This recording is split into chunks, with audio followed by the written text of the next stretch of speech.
Seja bem-vindo ao Esperança Viva, um ministério da Igreja Presbiteriana de Macaé. Nossa missão é transformar vidas pela proclamação do Evangelho da Graça. Esperamos que a sua fé seja edificada pela mensagem que você vai ouvir agora e que seja uma bênção para o seu coração.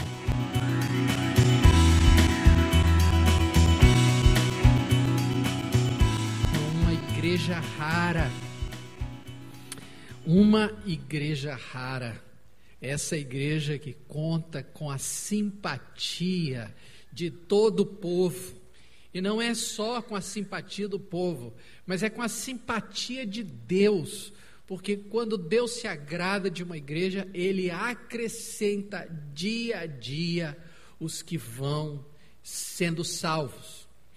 Eu li que um amigo do grande poeta Olavo Bilac pediu para que ele redigisse um anúncio no jornal da venda de um pequeno sítio. E Olavo Bilac escreveu e enviou para esse amigo. E o anúncio de jornal ficou assim: vende-se encantadora propriedade, onde cantam os pássaros ao amanhecer, no extenso arvoredo, cortada por cristalinas e marejantes águas de um ribeirão. A casa, banhada pelo sol nascente, oferece sombra tranquila das tardes na varanda. Tempos depois, Olavo Bilac perguntou se o anúncio que ele havia feito havia atraído algum comprador. E, para surpresa de Olavo Bilac, o seu amigo disse: poeta, depois de ler o anúncio, eu percebi a maravilha que eu tinha nas mãos e desisti de vender a casa. Eu desisti de vender. Uma das decisões mais importantes da vida é em que igreja eu vou viver. Perceba que eu não disse que a decisão é em que igreja eu vou frequentar. Porque frequentar uma igreja não significa viver na igreja. Eu também não disse tornar membro, porque tem muita gente que é membro, mas não vive na igreja. Eu estou falando de viver na igreja, é viver em comunidade. Bom, antigamente, quando eu tinha lá meus 10, 11 anos, a decisão de pertencer a uma igreja era tomada com base em alguns fatores. Por exemplo, com base na doutrina de alguns aspectos secundários da fé cristã. Por exemplo, a forma de batismo. Quem gostava do batismo por imersão ia para a igreja batista. Quem gostava de batismo por aspersão ia para a igreja presbiteriana. Ou o estilo de liturgia. Quem gostava de um estilo de culto tradicional ia para o batista, metodista, presbiteriano. Quem queria um estilo mais aberto ia para as igrejas pentecostais. As igrejas se dividiam pelo entendimento que tinham dos dons do Espírito Santo, as formas de governo, etc. Mas hoje eu estou com 54 anos e de lá para cá muita coisa mudou.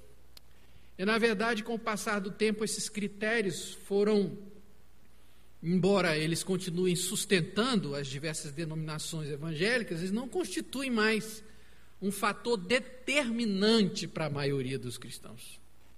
Os nossos membros hoje transitam nas igrejas com muita tranquilidade, né? Então, irmãos aqui da igreja presbiteriana vão para a batista, irmãos da batista vêm para a presbiteriana, vão daqui para a metodista, da metodista para cá. Então, a gente transita. Outros fatores são levados em conta hoje.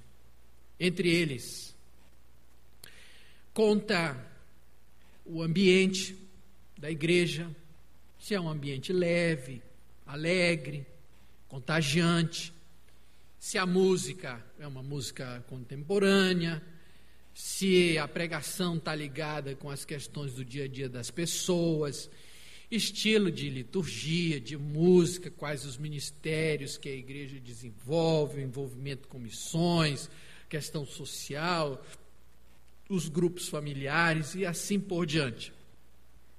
Esses são os fatores que contam hoje em dia.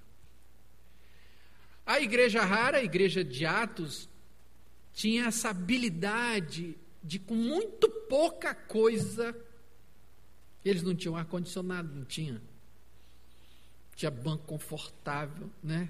Nem multimídia, nem microfone, sistema de som, nem banda, eles não tinham nada disso. Mas de alguma maneira eles sabiam conquistar o coração das pessoas. Eu creio que o segredo dessa simpatia está que aquela comunidade de Atos 47, 2:47, era impregnada da pessoa de Jesus. Assim, você podia sentir o perfume de Cristo neles. E esse perfume atraía as pessoas como as abelhas são atraídas ao pólen das flores. Quando você encontra esse ambiente, a igreja se torna irresistível para as pessoas. E Deus vai acrescentando dia a dia mais gente a essa comunidade. Bom, eu queria sugerir a vocês pensar em 3 atitudes que constituem a simpatia de uma igreja e que fazem com que as pessoas se sintam bem nela, com que elas se sintam atraídas a uma comunidade. Agora, irmãos, olha só, quando a gente fala assim, vamos falar de uma igreja, eu estou falando de você e de mim. Você é essa pessoa que eu vou falar agora. Se nós não tomarmos para nós essa atitude, então nós não temos uma igreja. Cada um de nós é responsável por essas 3 atitudes. A primeira delas é unir e combinar a coragem da fé e a compaixão da graça. É isso que faz um ambiente de simpatia. A combinação da coragem, da fé e a compaixão da graça. A coragem da fé, ela é necessária para a gente viver o Evangelho. Eu li que um departamento de pesquisas da CEPAL, do Brasil, um ministério que é dirigido pelo irmão Luiz André Bruneto, ele projeta, cruzando os dados que vêm do IBGE, que até o ano 2020, quer dizer, nós estamos em 2011, daqui a pouco mais de 9 anos. Até 2020, a população evangélica no Brasil somará 110 milhões de pessoas. Vai ser coisa assim de 52% da população do Brasil. Agora, uma coisa é você se denominar evangélico. Assim, como a gente costuma dizer, um brasileiro gospel. Um brasileiro gospel. Dá até status. Agora, outra coisa é viver o evangelho. Isso é coisa bem diferente. Então, tem muito evangélico que está no mundo gospel, é o brasileiro gospel. E no mundo gospel, gente, dá de tudo. Tudo é permitido no mundo gospel. Todo tipo de impiedade que se pratica no mundo, se pratica no mundo gospel. Porque o mundo gospel é só um rótulo. Não tem nada, nenhum compromisso com o evangelho. No mundo gospel tem igreja para homossexual assumido. Tem pastor homossexual assumido. No mundo gospel tem igreja que não presta a menor conta das suas receitas, das suas despesas. É tudo uma caixa preta. No mundo gospel tem igreja franquia, igreja show, dá de tudo. Agora, viver o evangelho não tem nada de chique, meus irmãos. Não é nada fácil. Porque não é nada de menos e nada de mais. Veja o que Jesus disse em Mateus capítulo 16. Se alguém quer vir após mim, a si mesmo se negue, tome a sua cruz e siga-me. Portanto, quem quiser salvar a sua vida, perdê-la-á, e quem perder a vida por minha causa, achá-la. Isso é viver o Evangelho. Não é nada fácil, não tem nada de gospel aqui não. É puro sacrifício. E para viver esse Evangelho que Jesus está falando aqui em Mateus 16, é preciso ter a coragem da fé. O apóstolo João, na primeira carta de João, capítulo 5, ele diz assim: porque todo o que é nascido de Deus vence o mundo. Lê esse texto comigo. Porque todo o que é nascido de Deus vence o mundo. E esta é a vitória que vence o mundo, a nossa fé. Você não pode vencer por outro meio a não ser pela fé. Por isso é preciso ter a coragem. Irmãos, olha só, Deus odeia o covarde. É por isso que nenhum covarde vai entrar no reino dos céus. Porque Deus odeia a covardia. Você pode até ter medo, mas o medo não pode paralisar. Coragem é você fazer as coisas apesar do medo. Isso que é coragem. Preciso ter coragem da fé. Preciso ter muita coragem para dizer que é crente, dizer que tem compromisso com Deus, e por causa disso está disposto a perder amigos muito chegados, perder cargos no emprego, ser desprezado pela família. É preciso coragem. É preciso coragem para obedecer os mandamentos de Deus quando ninguém à sua volta dá a menor bola para isso. Precisa coragem. É preciso coragem para ser ético no campo profissional. A gente vive no Brasil, irmãos, a cultura da corrupção, a cultura da compra. Todo dia no jornal tem um ministro para cair. É impressionante. E um substitui o outro, e o outro também é assim. É um efeito dominó. É muito difícil ser ético no campo profissional. É preciso muita coragem para se tornar um membro responsável do corpo de Cristo, da igreja de Cristo. É preciso ter coragem para dizer que dá o dízimo. Porque lá na tua empresa, tenho certeza que alguém, se você falar que você tira 10% da sua renda para o Senhor, muita gente vai chamar você de louco. Então você está enchendo os bolsos do pastor. Vai ter muita gente dizendo, é preciso ter coragem para ser dizimista, cumprir a sua responsabilidade. Coragem. É preciso coragem para ser fiel no casamento. Muita coragem. É preciso coragem para ser honesto nos negócios. É preciso coragem para confessar pecados. O Dr. Russell Shedd uma vez me contou que ele foi à Europa numa das suas viagens. E numa igreja evangélica, uma igreja protestante muito antiga, ele entrou, não era dia de culto, então ele pediu para olhar o templo, e o zelador abriu para ele, se identificou: eu sou pastor no Brasil, queria olhar o templo.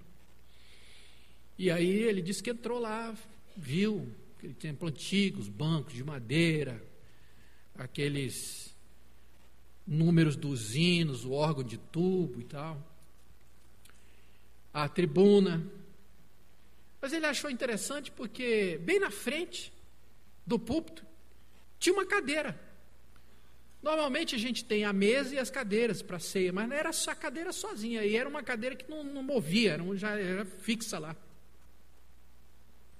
O doutor Chuchete perguntou: o que é essa cadeira aí? Aí o zelador, que já estava há muitos anos na igreja, disse: doutor Shed, olha, pastor, eu ouvi falar que essa cadeira aí é a cadeira do confessor. O doutor Shed falou: cadeira do quê? Ele falou: do confessor. Ouvi dizer que quando alguém cometia um pecado, e sentava aí nessa cadeira e falava para a igreja que tinha pecado. Mas faz muito tempo que eu vejo alguém sentar nessa cadeira, não. Faz muito tempo que eu não vejo alguém sentar nessa cadeira. Porque é preciso ter coragem para dizer: eu errei, eu estou arrependido, você me perdoa. É preciso ter coragem para dizer para Deus: Senhor, seja feita a tua vontade e não a minha. É preciso ter a coragem da fé. E sem essa coragem da fé não há igreja, não há proclamação do Evangelho. Deus nos confiou esse privilégio. A vitória que vence o mundo, a nossa fé. E se nós nos calarmos, as pedras clamarão. As pedras clamarão. Mas também a igreja que conquista as pessoas, a igreja da simpatia, não só da coragem da fé, mas da compaixão, da graça para oferecer esperança. Essa é a igreja dos sonhos de Deus, uma igreja rara. Uma das maiores fontes de simpatia da igreja é essa arte de combinar firmeza e candura, dureza e suavidade, tolerância zero para com o mundo, para com o diabo, para com o pecado, e ao mesmo tempo ter misericórdia para com os abatidos, a compaixão da graça. Aquela mulher estava com os minutos contados de sua vida para ser apedrejada sob a acusação de ter sido pega em flagrante adultério, conforme o registro de João capítulo 8. Lá está ela no chão, jogada a socos e pontapés dos doutores da lei, exigindo que aquela mancha fosse excluída da comunidade dos perfeitos. Dá a tua ordem, mestre. Polegar para baixo, Rabi. Vamos fazer um favor a Deus eliminando esse mal do meio de Israel. Mas lá está Jesus escrevendo na areia. Nós nunca vamos saber o que Jesus escreveu, mas nós sabemos o efeito que teve aquelas palavras no coração daquelas pessoas. E pouco a pouco, a nudez do coração deles vai sendo revelada. E toda a malícia, pretensamente escondida, vai sendo colocada diante dos olhos de todos. E ali, subitamente, eles percebem que aos olhos de Deus, o Deus de Moisés, eles são todos pecadores. Todos se desviaram e a uma se fizeram inúteis. E fogem da sua nudez. Exceto ela, a mulher, a pecadora, aguardando a pedra que vem do único que pode condená-la. Erguendo-se Jesus, e não vendo a ninguém mais além da mulher, perguntou-lhe: mulher, onde estão aqueles teus acusadores? Ninguém te condenou? E respondeu a mulher: ninguém, Senhor. Então lhe disse Jesus: nem eu tampouco te condeno. Vai e não peques mais. Irmãos, a igreja é a única organização do mundo que pode dizer a um ser humano: vai, nem eu tampouco te condeno, vai e não peques mais. E a razão é simples, irmãos, é porque nós fomos designados por Deus como canais de distribuição dessa graça maravilhosa. O apóstolo Paulo afirma na primeira carta, no capítulo 4, 1 Pedro 4:10, diz: servi uns aos outros. Leia comigo esse texto. Servi uns aos outros, cada um conforme o dom que recebeu, como bons dispenseiros da multiforme graça de Deus. Você está entendendo? Isso é com a gente, comigo e com você. Nós somos os canais da graça. O plano de Deus é que a sua igreja fosse um hospital de almas. Esse é o lugar onde o ser humano pode ser transformado pela graça de Deus. Alguém disse: se esse não é o lugar onde eu posso chorar, sem me envergonhar, onde é que eu vou chorar? A igreja é o único lugar, meus irmãos, onde há pranteadores de plantão, prontos para chorar com aqueles que choram. Se esse não é o lugar onde eu posso ser aceito do jeito que eu sou, onde é que eu vou ser aceito? A igreja é o único lugar do mundo onde você é visto como um canteiro de obras de Deus. Deus está trabalhando na sua vida, Ele ainda não terminou, mas Ele vai concluir. Se esse não é o lugar onde eu posso errar e não ser rejeitado o resto da vida, onde é que eu posso errar? A igreja é o único lugar do mundo onde você tem uma segunda chance, porque a igreja é a comunidade dos que andam a segunda milha quando lhes pedem a primeira. Se esse não é o lugar onde eu posso confiar os meus segredos sem vê-los jogados ao vento, onde é que eu vou me expor? A igreja é o único lugar do mundo onde eu posso falar a verdade sobre mim mesmo, sem virar atração turística no zoológico dos esquisitos. Esse é o lugar onde se distribui a graça de Deus. Esse não é lugar onde eu posso encontrar esperança na aflição, onde eu posso pedir ajuda. Se esse não é o lugar onde eu posso experimentar um amor sincero, alegria pura, fé genuína, vida santa, onde é que eu vou? Jesus diz em João 13: se tiverem amor uns pelos outros, todos saberão que são meus discípulos. A igreja é o único lugar do mundo onde Deus se sente em casa, porque ela distribui o que há de mais rico no coração dele, sua compaixão e sua graça. Essa é uma igreja rara, mas é a única, a igreja de Cristo. Em segundo lugar, a igreja deve combinar a alegria das crianças e a serenidade do ancião. Jesus disse em Marcos capítulo 10, o verso 15, ele disse: em verdade vos digo, quem não receber o reino de Deus como uma criança, de maneira nenhuma entrará nele. Eu aprendi nesse texto que uma das razões porque Jesus disse que a gente precisa ser como uma criança é porque tem coisas que só a criança pode ensinar para o adulto. Por exemplo, eu aprendi que as crianças nascem com um senso natural de fazer amigos. Pode reparar, qualquer lugar, a gente fica todo... O adulto, você reparou como que é o adulto? Espera assim, não conheço e tal, fica ali no carro. A criança não, ela vai, instintivamente ela vai procurar alguém para brincar. Na praia, eu vejo as crianças procurando uns aos outros para brincar. Porque não tem, elas levam brinquedo, mas não adianta ter o brinquedo e não ter com quem brincar. Melhor que a bola para jogar é ter um amigo para jogar bola. Outra coisa que eu aprendi é que as crianças sempre se impressionam com a natureza, com a água, com a areia, com as plantas, com os animais.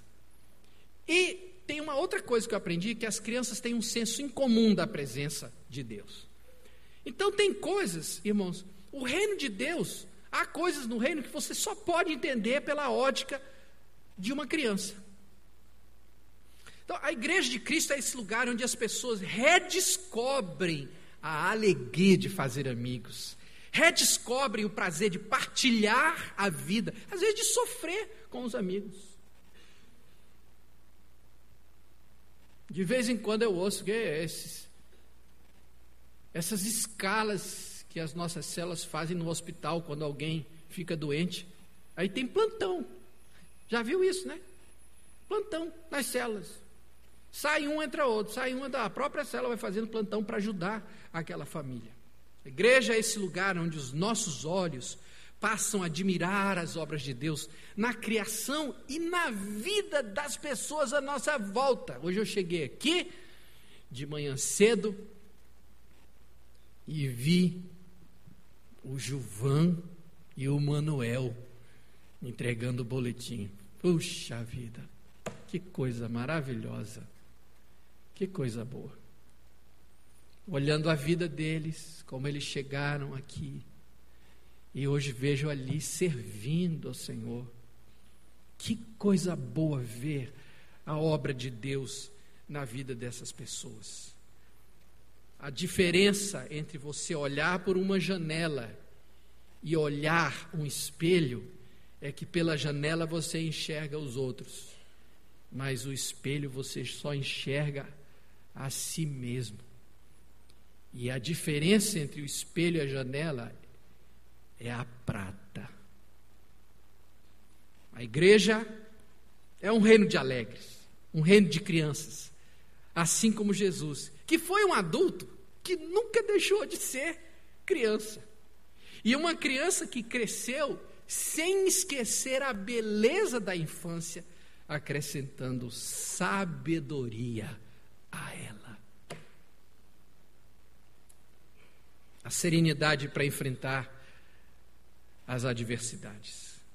O apóstolo Paulo, na primeira carta aos Coríntios, diz: quando eu era menino, falava como menino, sentia como menino, pensava como menino, mas quando cheguei a ser homem, desisti das coisas próprias de menino. Uma coisa que a maturidade faz é trazer a serenidade para enfrentar as diversidades. Quando ficamos mais velhos, aprendemos duas coisas, irmãos. A primeira é que Deus sempre soube de tudo. Parece uma coisa simples, né? Mas só quando você vai ficando mais velho, é que você vai descobrindo coisas simples da vida cristã. Como, por exemplo, essa, que Deus sempre soube de tudo, desde o começo. Soube tudo de mim. Sempre soube. Você pensa que você... Até outro dia eu falei aqui coisas que Deus nunca vai dizer. Por exemplo, Deus nunca vai dizer, nunca deu, não tem isso. Mas como? Ele nunca vai falar isso. Não acreditei, meu Deus, que nunca vai. Deus não se surpreende com nada. Então, Deus sempre soube de tudo. E a outra coisa que a gente aprende quando a gente fica mais velho é que no final das contas, tudo coopera para o meu bem. Não é fácil isso. É preciso alguns anos para você aprender isso. Quando eu era menino, eu ouvia muito o Taiguara, já morreu. E ele tinha uma canção, um dos primeiros discos dele, chamado O Velho e o Moço. E a canção dizia assim: deixa o velho em paz, com suas histórias de um tempo bom. Quanto bem lhe faz murmurar memórias num mesmo tom. Ele sabe o mundo, o saber profundo de quem se vai. O que não faria, pudesse um dia voltar atrás. Range o velho barco, o lamento amargo do que não fez, e o futuro espelha esse mesmo velho que são vocês. Agora é lógico que é uma visão assim um pouco triste da velhice, mas essa não é a visão da Bíblia, não. A visão da Bíblia é a seguinte, ó. Você quer saber como um velho pensa quando ele anda com Deus? O velho diz assim: fui moço e agora sou velho, mas nunca vi o justo desamparado e nem a sua posteridade mendigar o pão. É isso que o velho fala. O velho cheio do Espírito Santo tem muita lição de moral para dar nos novos. É porque os novos desprezam os velhos, mas tem muita coisa que o novo pode aprender com o velho. E uma dessas é a confiança de que Deus sempre soube de tudo e sempre quis o meu bem. E olha que não é fácil envelhecer com sabedoria. Não é fácil envelhecer. Experiência. dura, como passou o Júnior e a Zezé. Essa semana a gente celebrou, maior alegria, quinta-feira, não foi, Cristina? Foi quarta-feira. A Cristina me ligou, dizendo que vocês estão lembrados daquele caso do lá do Espírito Santo, Júnior e a Zezé? Pois o Júnior foi liberto na quarta-feira, já está em casa, Deus fez a justiça. Agora, não é fácil passar por isso, não. Quantos eles ficaram? O Júnior ficou quanto tempo? 1 ano e meio. Não tem nada a ver com isso. Imagina só. Você sair daqui e chegar em casa. Está lá uma viatura levar para você, você ficar 1 ano e meio preso do nada. Como é que faz isso? Nas experiências. Um certo homem começou a atrair uma multidão de pessoas numa praça, gritando para todo mundo: venham ver o meu coração perfeito. Ele abria o peito e mostrava para todo mundo quão forte, quão viril e saudável era o seu coração. De repente, no meio da multidão surge um ancião que vai empurrando todo mundo até ficar cara a cara com o homem que dizia: venham ver o meu coração perfeito. E aí ele foi olhando e disse para o jovem: meu filho, isso não é um coração perfeito. Você quer ver um coração perfeito? Olha o meu. E quando o ancião abriu o seu peito, a multidão pôde ver um coração velho, de aparência horrível, cheio de buracos, cicatrizes e marcas. O ancião disse: filho, está vendo essa cicatriz aqui? Foi quando eu perdi o meu melhor amigo na guerra. Nós crescemos juntos, estudamos juntos, brincamos juntos. E eu vi esse grande amigo morrer ao meu lado na trincheira. Foi a grande paixão da minha vida, a esposa a quem eu amei. Tivemos uma vida feliz. Ela era a minha alegria quando eu voltava para casa e a minha tristeza quando eu saía.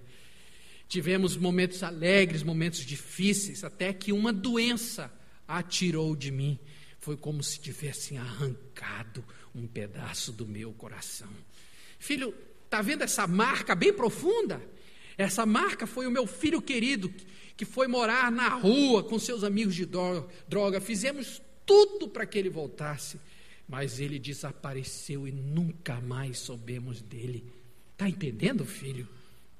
Seu coração não é perfeito, porque você nunca viveu, nunca chorou, nunca perdeu, nunca amou, nunca celebrou. Somente quando um homem experimenta cada adversidade e felicidade na vida, pode finalmente dizer: eu tenho um coração perfeito.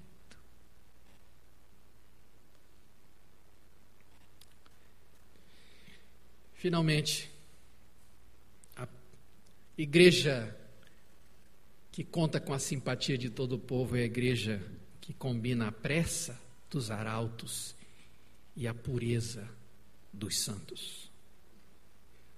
Eu li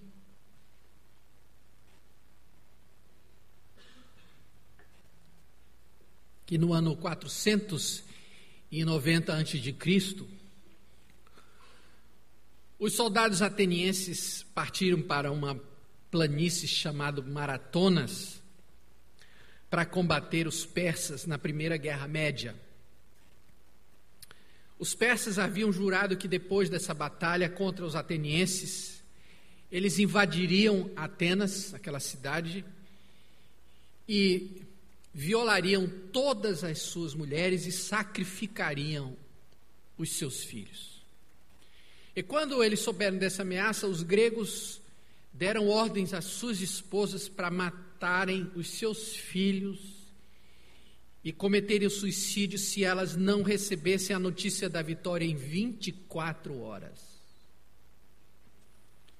Os gregos finalmente ganharam a batalha, mas a luta levou mais tempo do que eles haviam pensado.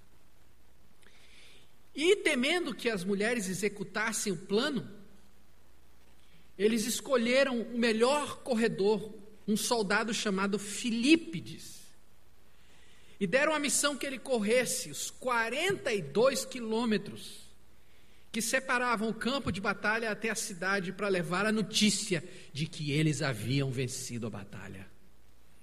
Filípides correu essa distância o mais rápido que pôde, e ao chegar em Atenas, só teve fôlego para dizer uma palavra: vencemos, e caiu morto pelo esforço. Há uma notícia que precisa ser levada ao último da terra, e essa notícia é: Cristo venceu. E se nós, que estamos livres, não corrermos, não nos importarmos com o último da terra, eles vão perecer sem saber que Cristo venceu a morte na cruz do Calvário. Estamos livres. Cristo venceu o pecado na cruz e venceu o poder da morte na ressurreição. Como pregarão se não forem enviados? E como está escrito, quão formosos são os pés dos que anunciam coisas boas. E finalmente, a igreja que combina não só a compaixão pelos perdidos, mas a paixão por Deus, a pureza dos santos. Porque é essa pureza que nos distingue de todos os povos da terra. Nós somos santos a preço de sangue, e fomos purificados pelo sacrifício de Cristo na cruz, e isso nos faz únicos na face da terra. Durante o reinado do general Oliver Cromwell, o Reino Unido houve um período de escassez de moeda no Império Britânico. Os oficiais do governo procuraram durante vários meses a prata para cunhar moedas e atender essa emergência, falta de caixa. Depois de um tempo, eles voltaram para o Oliver Cromwell e disseram: Majestade, nós procuramos prata por todo o império, mas os únicos lugares onde nós a encontramos, para o nosso espanto, eram nas catedrais, nas imagens dos santos. Então Cromwell deu a ordem: derretam os santos e os ponham em circulação. Derretam os santos. Irmãos, nós somos o tesouro de Deus postos em circulação, santos espalhados por todos os lugares do mundo, andando nos lugares mais tenebrosos, andando no meio da corrupção, mas refletindo a luz de Cristo em nós. Somos luzeiros no meio da escuridão, e Deus nos colocou em circulação, mas o que nos distingue é a nossa pureza em Cristo.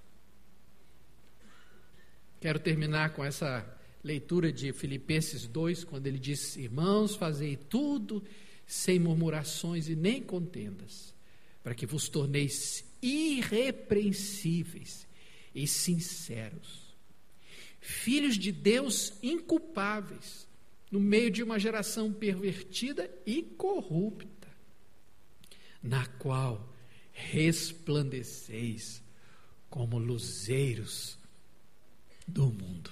Essa é a igreja que conquista a simpatia das pessoas e a simpatia de Deus. Essa é a igreja que Deus tem prazer em acrescentar dia a dia os que Ele vai salvando. Que nós sejamos essa igreja. Amém, irmãos? Vamos ficar de pé e vamos orar. Obrigado, meu Deus, pela Tua palavra, por aquela igreja simples de Atos. Tinha tão pouco, mas tinha o essencial. E muitas vezes, hoje, nós temos tantas coisas e nos falta o essencial, que é o perfume de Jesus. Essa habilidade de combinar a firmeza da fé e a compaixão da graça, a alegria e a prudência, a compaixão pelos perdidos, mas ao mesmo tempo a paixão por Deus.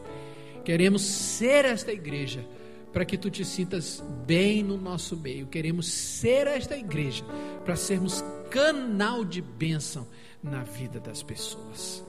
Pai, esse é o primeiro dia da semana, vamos começar uma semana de trabalho e nós oramos para que a cada dia desta semana nós possamos ser visitados pelo Senhor, para que sejamos, como lemos aqui agora há pouco, luzeiros do mundo no meio de uma geração perversa e corrupta. Dá que sejamos santos em circulação, glorificando o nome de Jesus.